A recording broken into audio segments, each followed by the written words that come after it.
what is resilience? Well, if we actually take the literal meaning in Latin is resiliere, which means to bounce back, to bounce. And okay, bouncing, that would mean that you would not be rigid in your thinking. You would not be tough as nails, as of course, the true definitions of resilience, or you see it in the Webster dictionary, but it has this ability to have agility, to bounce and go through and flow through the ebb and the flow, the contrast of life.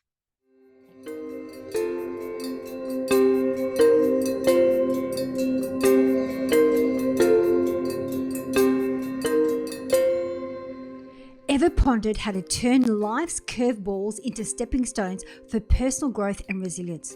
Well, Neeta Bhushan, a genuine expert in resilience, has got the inside scoop. She's like a wizard of handling tough times, and her secret mantra and book, That Sucked, Now What, is a game changer for transforming setbacks into opportunities for growth. Neeta's got 4 nifty principles to build up your resilience muscle. These nuggets invite you to look back on your past, sprinkle some good stress in your life, and make friends with all of your emotions, even the awkward ones. Her wisdom is like a lighthouse guiding you through life's stormy seas, not just surviving, but thriving. So come along on a journey towards a future full of purpose and joy, no more judgments or self-doubt, and an embrace of profound self-acceptance. It's now time to tune into this very inspirational human being. Enjoy. So good morning, good afternoon, or good evening, depending on what side of the world you are at today. I have another beautiful guest, and the guest today is the beautiful Neeta Bhushan. Or would you prefer Dr. Neeta Bhushan? No, yeah, Neeta is fine. Neeta Bhushan is fine. Perfect. Welcome to the show. Oh my gosh. Thank you so much, Catherine, for having me. It's exciting to be here. Well, and we finally got you here, so that's good. I know we've been going back and forth, so happy to have you here. So the way that we love to start the show, we always love to ask our guests to share their story. So, Neeta, what inspired you to do what you do today? Oh, wow. So I think I've had several different moments of inspiration. And the most recent moment that has really kind of honed in my trajectory of really wanting to help women all across the globe, working women, uh, really embrace their emotions was when I actually became a mother. And this was 5 years ago when I started my motherhood journey. And it was also really a great time for myself to really dive into reparenting myself, because the way that I grew up, I had to grow up really fast. I grew up in a big city of Chicago to immigrant parents. My dad was from India and my mom was from the Philippines. And so I was the oldest of 3 kids. And a lot of my early childhood and adolescence were hallmarked by losses, because at 10, I became a caretaker to my mother, who had her first journey and struggle with breast cancer. And it later kind of spread, and we lost her when I was 16. And then a year after that, my brother would have an asthma attack and collapse in front of his school doors. And 2 years after that, my dad would have stage 4 lung cancer and pass on 10 months later. So, to say the least, I was an orphan at the age of 18 and a caretaker to my youngest brother, who was about 14 at the time. And so confusing, crazy hardship, crazy adversity. I was propelled into what I like to call the achievement trap. My parents did something really well, which was instill great values, especially around education. And so that was literally one of the things I held on to. It almost became a big coping mechanism, and success became just like the chip on my shoulder. I write about that in my newest book. But it also saved me in many ways. I think for folks who go through such extreme adversity, there's and research has done a bit on this. Either there's ways that you can thrive or, go the other way. And that was a holding force for me for now the next decade. And I would then get into the greatest relationship of my life that would then teach me about self love. Because one of the things that I knew how to do was get straight A's, do all the accolades, continue working. I built a practice. I became a cosmetic dentist. I was the poster child for inspiration and motivation in my town, my community, to family members. And I was in a toxic and abusive relationship.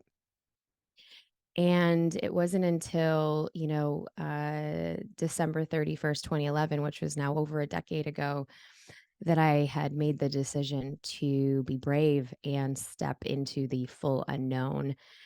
And and it's really informed a lot of the work that I do around what is resilience. How do we lean into sucky moments, and do they actually define you? As I've had my share of sucky moments. And that was the first time of, instead of being this strong poster child girl who's always been known to be resilient, I was able to be soft and fully break down in order to break through to the next generation and evolution and iteration of myself, which was a woman just coming back home to herself for the very, very first time. And I start out with, the motherhood piece, because it was only until I got into motherhood where I really started to dive into the nuances of my grief journey. That I had done pieces and pieces of work during my divorce. And when I became a mother, it was a very, very different thing, because I had postpartum depression with my son. And this was the first time that I really had to allow people to support me.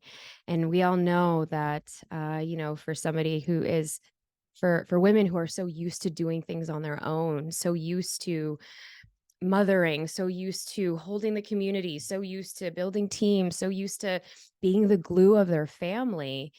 And then to kind of have a very vulnerable situation where you're in, and I have a whole birth story around that, but just in the receiving, I pushed back. And that was my greatest 2.0 version.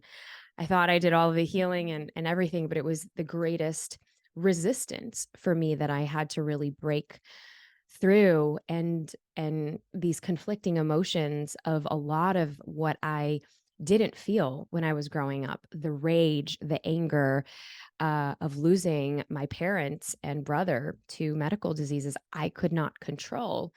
What I did learn how to control was, myself in how I output to the world. But then you have this very small window of 4 to 5 months postpartum where you're needing support. And I was like, I'm going to do everything on my own. And we realized very humbly that I needed to ask for more help in all of the ways. And now it's really shifted the way I have been so committed to helping other people embrace the duality of their emotions and build resiliency, not just by being strong, but I have a unique formula around that as well.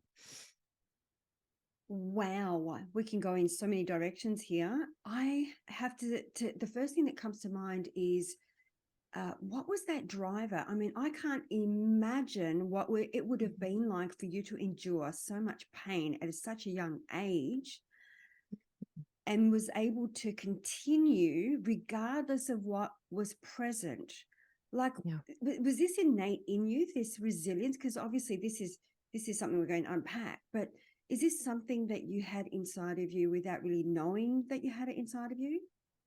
So I and this is when we're going to talk a little bit about this, but it's one of the things that I now, looking back and kind of even have written, a few books about it. I think a lot of times it has to do with our upbringing. The the environment that we were grown up in, that I was brought up in, Filipino, Indian mindset, Asian immigrant mindset of work hard, get the accolades, the straight A's, be in dance, don't talk to boys, constantly busy yourself in the achievements. And I just remember early on in, those formative years of my life, I was doing dance competitions. I was, um, helping my brothers with their homework. I was, uh, you know, doing the spelling bees. I mean, every stereotypical thing you could have that was literally instilled in me. And my very, very first job at 14, my dad said, You've got to start working over the summer." And this was actually right before my mom was diagnosed. And then one job became three jobs very, very fast. And um, I remember him just instilling, you have to know the value of money.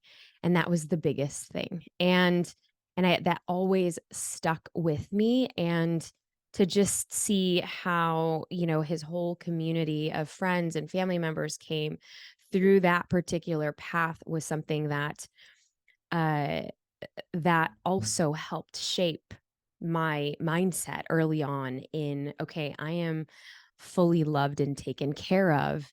And the heart pouring of family, extended family, aunts and uncles, and even aunts and uncles we didn't even know, which were just friends. It was the community support, and it really takes a village. And I can't tell you that I was, raised by myself. I had a whole flock of, women who were in many ways mother figures in the form of aunts and grandmas and things like that. And that contributed to a lot of really who I am today. I would be lying if it didn't. And I think that, in one of the aspects of when we're building our bounce factor, and this is what I talk about, our bounce factor has four unique, distinct parts of your foundational level of building your resilience. And I talk about this in That Suck Now What specifically, with the first part being making peace with your upbringing. Because while there were all of the great things that I'm sharing, there were a lot of things that weren't allowed. I wasn't allowed to cry. When my mom was diagnosed with cancer, my dad kept saying, you're strong, Neeta. You're the oldest. You're the toughest. But God forbid I would break down, because I don't think he'd know how to hold that. It was just, we were in such survival mode. Those emotions were just not part of the equation. It was go study. That'll get your mind, in top shape. And we see this, with military, with, the Marines and how they're so built. But then we see on the other end of that where there's so much PTSD because there was no room for those emotions. And going back, and while I did have, a lot of external success early on in life, it'd take me at least another 7 to 10 years to really start to heal, the most pivotal times of my life. And to this day, I'm still reparenting myself. It's part of some of the, the things that I get to share with many of my students now. And it's such a pivotal point. But the second factor is your current environment. If your current environment isn't supportive, you're not going to grow. And we've seen this, we take water. What are we saying to the water? Is it going to nourish us or is it going to deplete us? Well, if we're saying bad things to the water, it's not going to really be the best thing for us to take. I mean, that's just one example, but we're also seeing this even with our children, so and and with our current environment, one of the biggest things now looking back, what I had, and I didn't even know it, was a supportive community. I like to call this my soul support posse, because it was while they had crazy expectations, which is a different conversation of success, because there was no such thing as failure. I think that also contributed to, during these really tough times, to keep moving forward. There was something more. You have a North Star. the Japanese would call it ikigai, the Indians would call it, or in Ayurveda it's called your dharma. And so my dharma was to then transform a lot of this pain later on. I mean, one of the first things I did after I got out of my divorce with some capital that, I had from my dental practice was to start a foundation. I started a foundation that was called Independent Awakening for women and girls.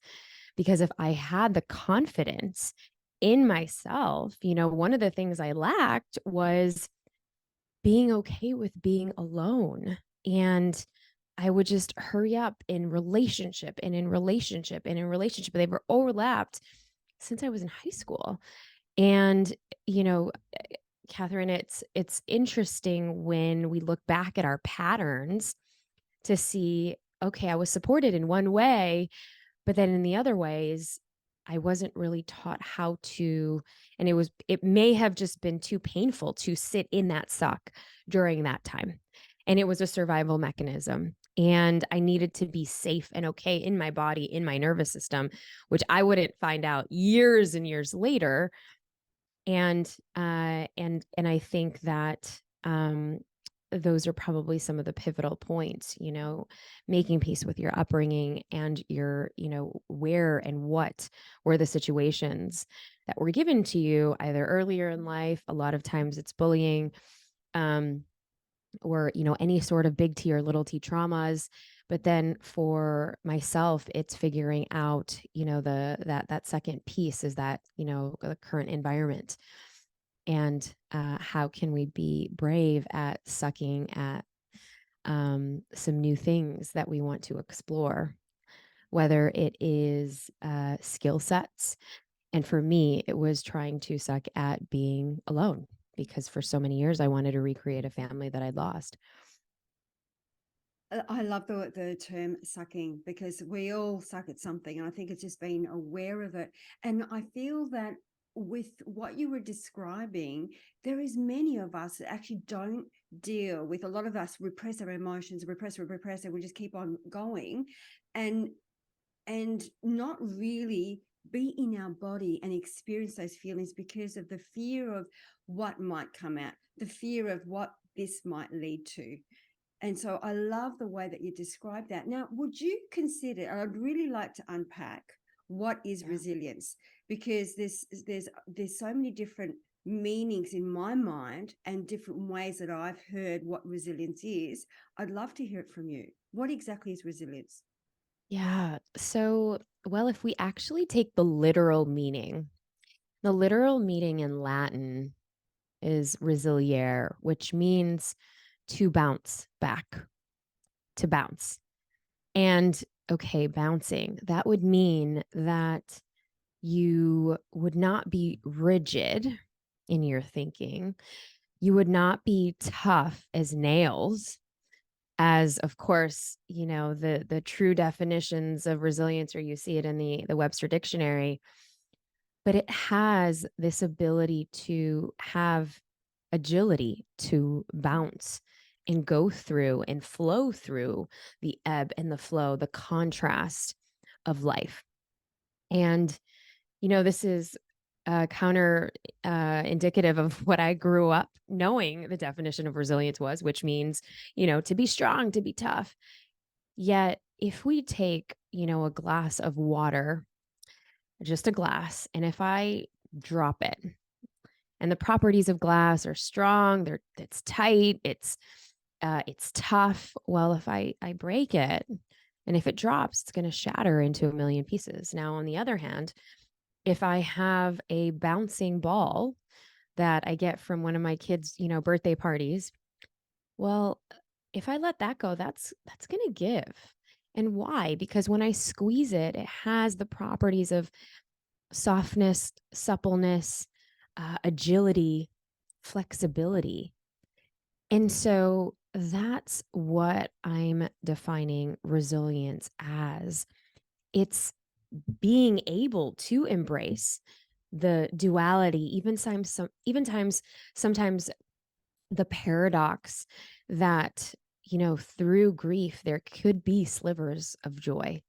Through heartache, there could be slivers of happiness if we allow it, and to your point, what you were just sharing, so often, when we're going through a tough time, we think, oh my gosh, if I feel that, I'm going to be stuck in there. And there's two schools of thought. There are the camp that if I feel that emotion, I can't go back. And I was one of those. I would bypass my emotions. I would be toxically positive, and I would say, I got this. It's not as worse as the other one. It's not so bad, because that was a survival mechanism, it was a coping mechanism. There's nothing wrong on my part. It's just that's what my body knew how to do. And it served me until it didn't, until I got burnt out many times. And so that's one group of people. And usually they are high achieving. Usually they've accomplished, many things. And you would argue that maybe they have more innate resiliency because they are able to tolerate being in the uncomfort for a little bit longer than the average person. So that's one side. The other side is they get stuck in the suck. They enjoy being in the suck. They enjoy, that's their identity that they have created, and they cannot take action because they're ruminating on, oh my gosh, the past was so bad. I don't know if I'll ever find love again. Everything bad happens to me. And it's almost this like glass half empty approach. And it's almost like they're addicted to this idea that nothing is ever going to get better for them or for their plight.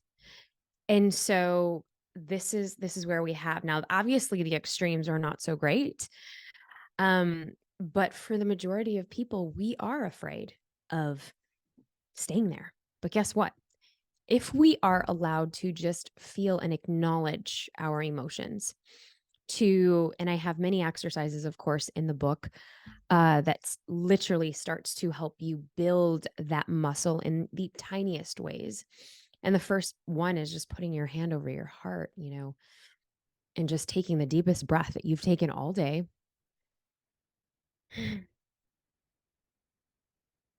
And just noticing, because we're so quick to numb, suppress, repress, push down, avoid, pick up our devices, get a dopamine hit quickly, focus on the next thing. And in a society where now the odds are it's so easy to just swipe and keep moving forward, it is our right to take that back, to say, you know what?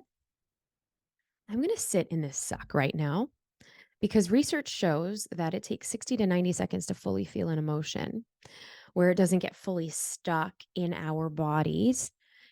And, I became so fascinated with this, having seen both of my parents go through, cancers, and seeing the emotional, the meta side of how emotions are definitely stored in the body. And you're nodding your head here, and so that was the biggest thing for me, that I could probably end generational, karmas with my own family going forward if I begin to start paying attention to those emotions and teaching other people how to do that as well. Oh, there's, as you were speaking, I was just thinking about, even like the type of work that we do. If I feel a certain emotion at times, those sucky emotions, I say to myself, you should be feeling that way, Catherine. You should know better. And so what I naturally do is I actually repress my emotion. But what you did about the hand on the heart, I notice that when I do that, it's because I'm in my head. I'm stuck in stories, and I'm hanging on to these narratives that I should not feel this way. And the moment I drop out of my head into my heart, there's this sense of knowing and a sense of stillness that is very different. So I love the fact you brought that. I really felt that. And the other thing, when you were talking about those that like to be stuck in the suckness, and I see this a lot, so I'd love to hear it from you. I see that sometimes they hang on to those narratives because it serves a purpose. There's a secondary gain. And so it could be that if I hang on to this story long enough, I will continue to get the attention I need. I will continue to get the help that I need. I will continue to get the love that I need. And I see this a lot, Nita. So I'd love to hear, how do we help these people come out of their sucky moments and understand that there's a lot more than being stuck and being in that situation? Oh, yes. Yes, it's one of the reasons why I started this challenge, 10 days to suck at something new. And I make it light and I make it fun and I make it um we've got to start being able to be playful with ourselves and our stories. It's one of the hallmarks also of resilience that, one of the biggest things that I did after my divorce was I took a stand-up comedy class. I took an improv class, and it was literally to I became fascinated with comedy and stand-up comedians because many times they would go through really big pains in their life. And not only were they just remarkable storytellers, but there was something that they could actually make fun of what they had been through. And they could still, make their point without getting stuck in the story. It's almost like they're using their story for purpose. They're using their story to fuel laughs for somebody else. They're using their story to fuel maybe a different outcome to also get laughs at the end. But it's done in such a beautiful way. And I wouldn't call myself a stand-up comedian, but I do tend to be light in many of my talks when I can be. But the reason why I'm bringing that up is, especially for people who are stuck in that narrative. And I know, like you, Catherine, it's of course you're getting attention.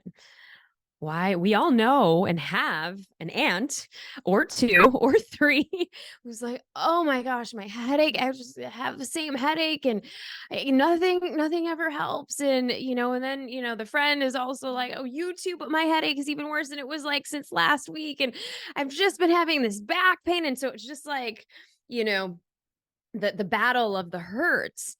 And while, we can poke fun at this, why I'm bringing this up is, well, A, we all know people who are like this, and B, it's scary. It's scary when we're trying to figure out a new belief system.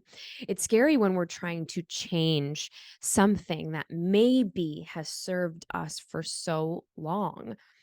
And, you know, when I left, and this is a other really big example, but when I left my divorce over a decade ago and I started to ask to speak on behalf of, domestic violence associations and women who were stuck in that victim cycle, I had to choose wisely because I also had a foundation. Because in my mind, I did not want to be stuck in that narrative.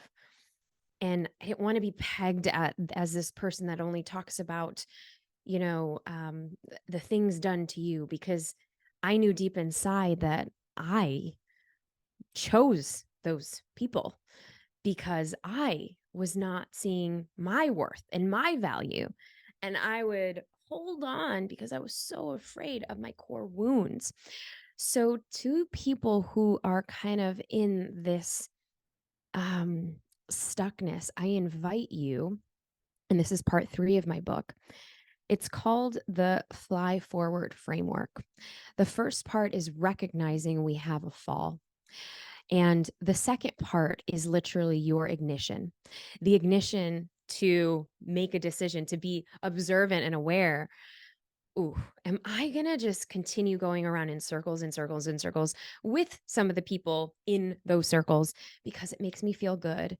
Because the fear of the unknown is so much greater and I don't know what to expect or anticipate. So I'm going to continue to play small. I'm going to continue to not take the leap, to only have one foot in and one foot out. I'm going to continue to not get support, not get help, not work with a coach, not work with somebody like you, not read the books because I like this reality? Or am I curious, which is then stage 3 rising, where I'm curious at a new reality. I don't know how to start. I don't know what it's going to look like, but I'm curious and I'm like a phoenix rising from the ashes.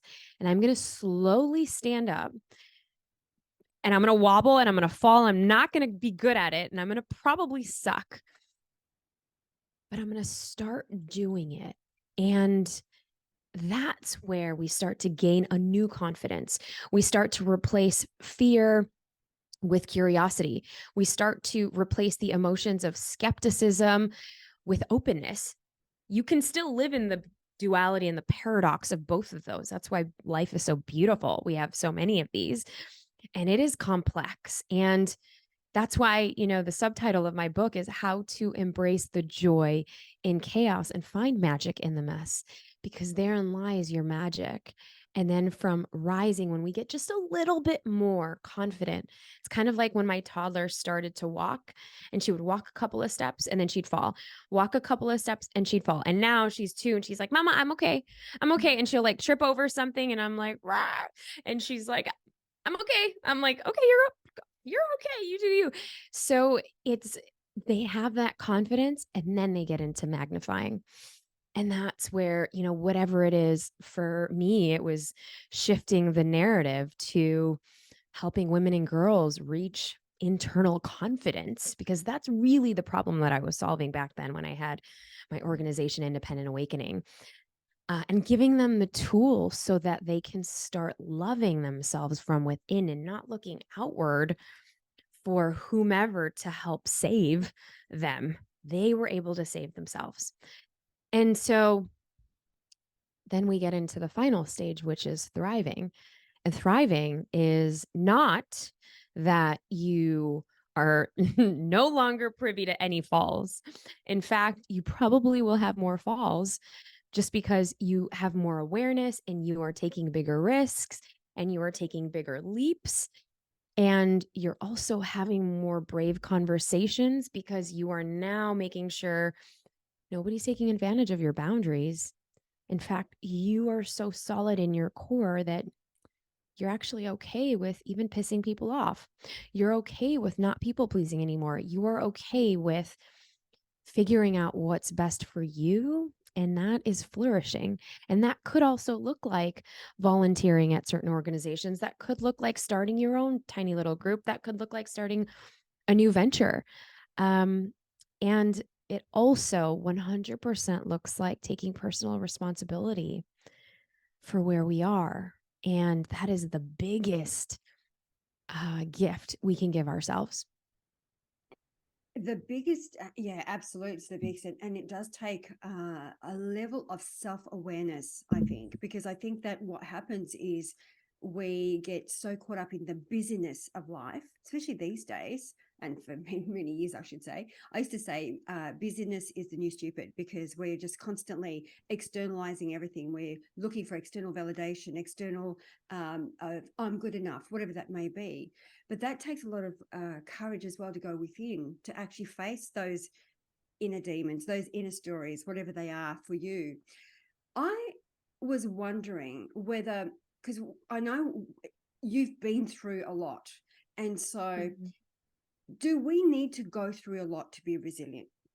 Or is there resilience in every single one of us and we just need to know how to activate it? Yeah. So it's interesting. I'm working on a TED talk right now. And with a lot of the research that goes into doing a TEDx talk, I believe that, resilience, that people believe that they are more resilient than they actually are.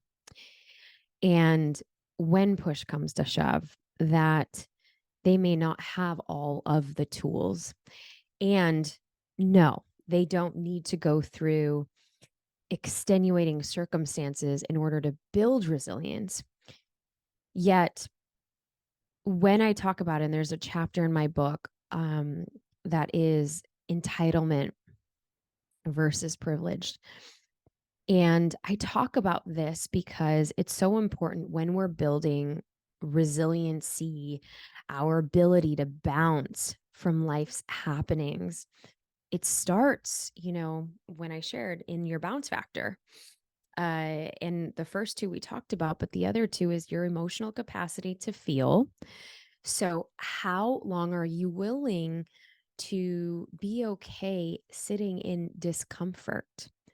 And we see this now with child psychologists. And of course, I'm, geeking out on this because I have two young ones where they are now saying, in order to build your child's, tolerance to failure or resilience, essentially, how often are you helping them?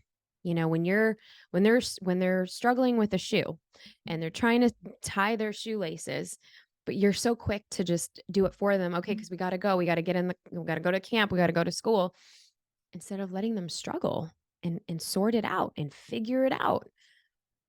These are the baby steps to helping them in this new generation build resiliency. What we're seeing happening, and this goes back to a very long time ago, when I had sold my practice and my first book just came out, and I was asked, not only to speak at Google, but I was in that same area, and a very prominent school, a mom from that school in that particular area had reached out, and she said, would you be able to come and speak to the moms here? You've lost both of your parents and you've been through a lot of loss.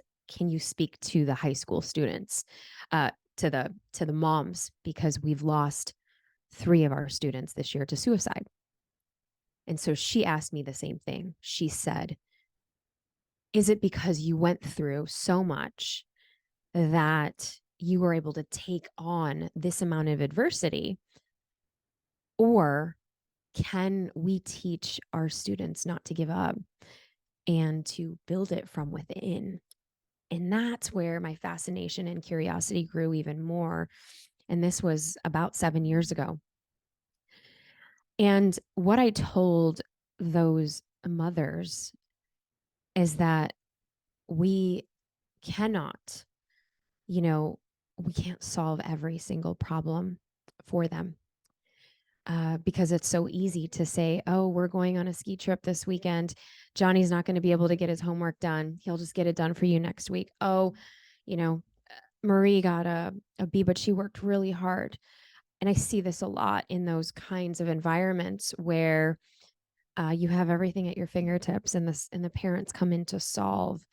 But then when they get into college, they get into their first heartbreak, and then they want to end their life because they cannot cope with the emotions of discomfort, of rejection, of disappointment, of stress.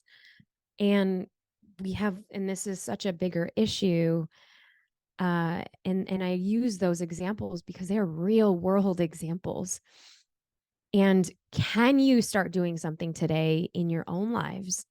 Well, just look at some of the ways that we can actually build good stress. And this is what I talk about in the second part of my book. Looking at your current environment, can you actually build good stress in your current environment? Okay, if we've got Uber at our fingertips to order food, we've got all of the things and the devices, but can I actually go and make my own meal? I'm giving you an example. Sit in a cold shower for 2 minutes, or do a cold plunge for, 3 minutes, as they say, for all the great benefits. We do not like that at all. I don't know a single person that says, all right, I'm just going to sit in my cold plunge for 20 minutes. But we know from a biological level, the benefits are wild. And also, we are training our body for that stress, for these micro changes through our cellular level that will be, helping with inflammation and all of these processes. But guess what? It's also activating parts of our brain to rewire. It's also activating that neural plasticity. So, can resilience be built? Yes. We have to expose ourselves to good stress. What can that look like in an every single day conversation? Well, have more difficult conversations. Be willing to say, hey, that thing that you said to me, that kind of hurt. In fact, I just felt that you didn't really care about me because you were on your phone the entire time. And I thought this was a conversation for the two of us. Instead of putting it under the rug, instead of brushing it off, instead of, we are so afraid of conflict and confrontation now that we're just willing to ghost. I see this all the time when I talk to corporate environments. They're like, can you help us? Because we're, they don't even tell us when they like quit. They just don't show up.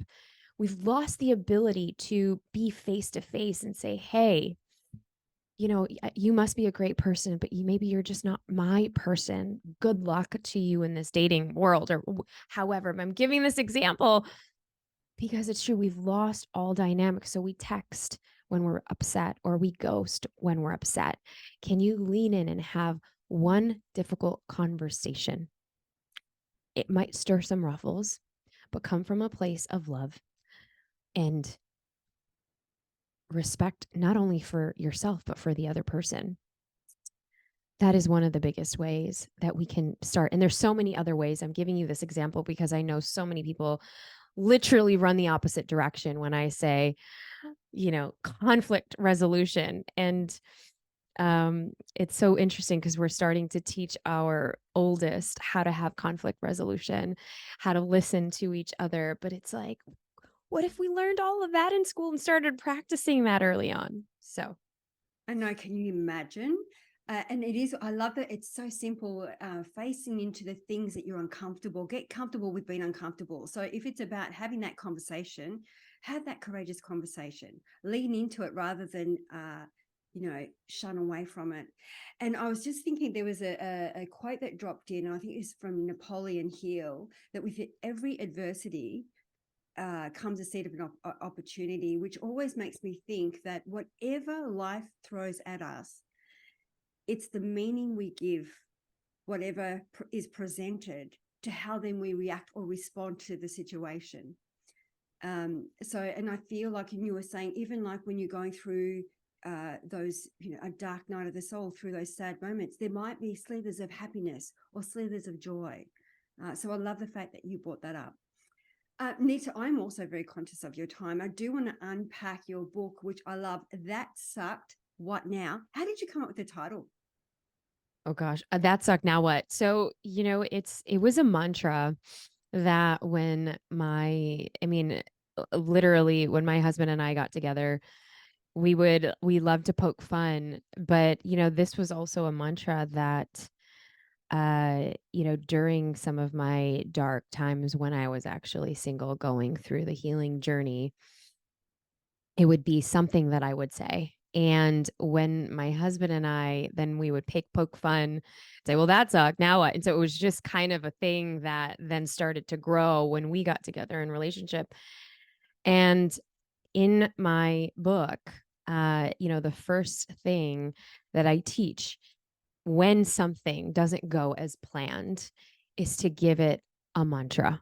Give it a mantra. And for my students, some people will say, well, Hakuna Matata, right? And so for me, it was like, that sucked. Now what? I'm giving you this mantra to actually say it out loud, anchor it, give it voice.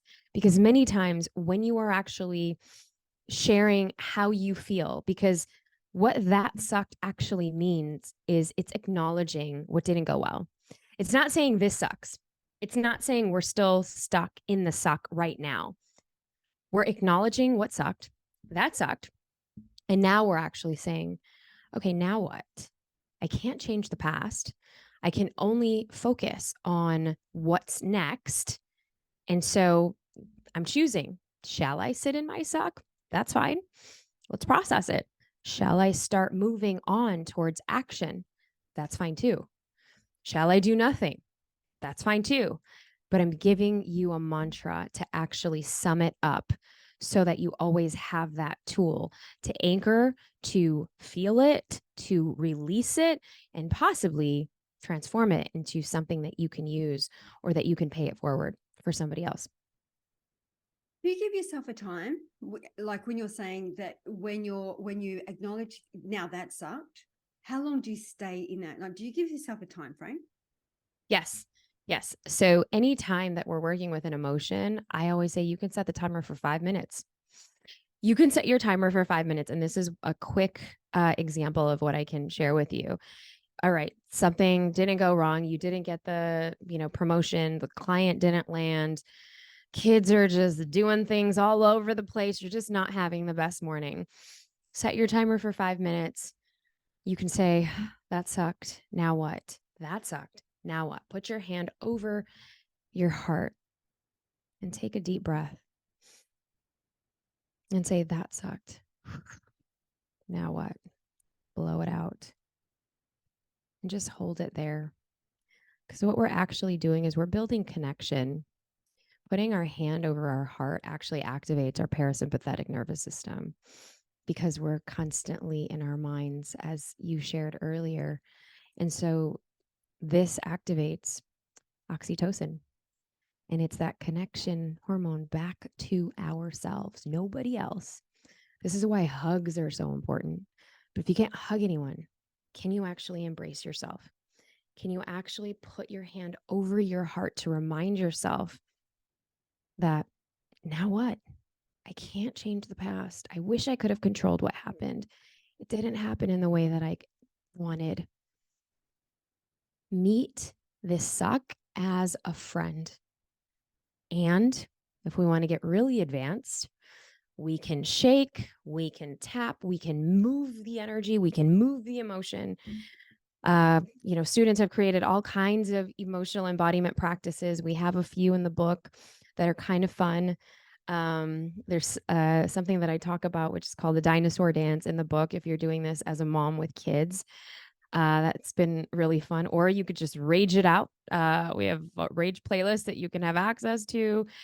You could throw pillows out in the air. Again, when we are even activating our throat chakra or our vagus nerve, releasing, screaming, just even humming, this activates our vocal cords, and this actually soothes our nervous system. This brings us back into homeostasis inside of our bodies so that we're not reacting and then saying the craziest things to the, you know, amazing people around us, that we're actually giving our bodies a sense of calm. And if people want to scream, shout, dance, cry, we've had all sorts. But when you're working with something in the suck immediately, 5 minutes. If you are working on grief, for example, I know we've talked a lot about grief today. I set my timer for 15 minutes if I'm working through a grief emotion.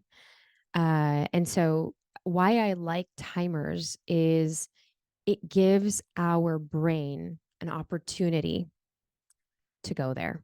And you're setting that intentionality to clear out the stuff that we've been carrying. How often are you intentional with that? We're intentional by going to the gym and working our bodies out and going on the treadmill or whatever course and action you take. But can we go to the gym for our emotions, to process through them, to sit with the discomfort, to actually sit in it, to say, oh gosh, that was so painful, to give it a landing pad. And then when you're done, it's like, okay, thank you for showing me what I needed to learn today about myself. Giving it gratitude, but also acknowledging the space. Sometimes there will be an anecdote. Sometimes there will be a lesson. It doesn't have to happen all the time. I love that. And you made me think of when I have my sucky moments, I actually skip. And that's the way to snap myself out of what I'm experiencing and going through. So movement is a big part for me, and I love the fact, and it brings in what you were talking about. You can have some fun with it. I think as we become mature in our time as adults, we become boring. We Yeah. become so serious. We become so contained in our box, and let's move it around, let's give it a shape, let's give it a name. Yeah, let's give it a place where we can just pour into. In some of our live events, we'll just have like a collective kind of circle where, we'll throw whatever in it that we're releasing and letting go as a metaphorical representation of what we no longer want to carry. And you can do this just by writing out simple exercise. And I have more of these in the book, but it's a simple exercise that you could just write out what you're no longer carrying. Crumple up the paper or set it on fire in a contained environment, of course, and think it, but that you're no Mm. longer carrying that. I love Yeah. that there's a real ritual. I think that I always say if you can name it, you can tame it. And I'm big Mhm. on rituals, like using the elements of fire, and I bring it in to, all my Palo Santo, whatever that is that I'm doing at the time, but Yeah, as a I way love to it. release. But it does really help using the tools as a way to work with whatever you're working with, whatever resonates with you at the time. So I love the fact that you brought that up. Um, Before we go, Nita, I'd love to maybe unpack a little bit about your book. What will the readers get out of your book? I know we've touched a lot about your book and we'll have it in the show notes, but love to really kind of like unpack your book. And what was I guess the driver for you to write this book? I know that you've gone through a lot and it was your way to help others um, find it. It's almost like you created a pathway, Mhm. for people to travel down this road to there is a way out. There's not, you're not stuck. Yeah. And I think you've just said it, right? I think my mission and the takeaways for the book is to help you redefine what resiliency is.